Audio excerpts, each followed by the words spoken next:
Napasundo na ako, di ba? Kosyong, ba't bibigyan ka ng kosyong?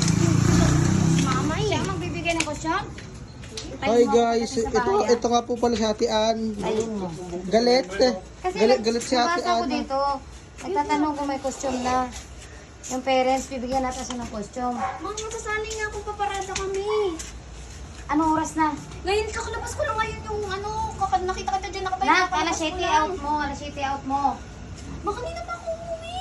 O, ba't lumabas ka pa rin? May sinabi lang si Jaja sa akin. Yung Yung nandyan nagka-chat kayo, ba't lumabas ka pa? Pwede naman sa cellphone, i-block mo sila lahat dito kung ayaw mo, ano. pinakita nga sa akin, costume sa bahay nila. Baka daw pwede ko gamitin yun.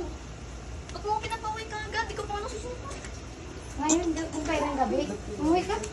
Sumasagot. So guys, yun nga pala, nagalit si Ate Ann. Umuwi ka, baka ngayon makostume mo mukha mo sa akin. Yun, makakostume mo. Eh, galit niya si Ed, sabi niya daw, ayaw niya daw may kakalampag pag mahiga na kami. Sabi ko, bakit? Abang nakahiga ka ba, kakalampagin ka ng mga anak ko? Eh, matutulog ka naman eh. Doon naman sila sa sarili na nahigaan.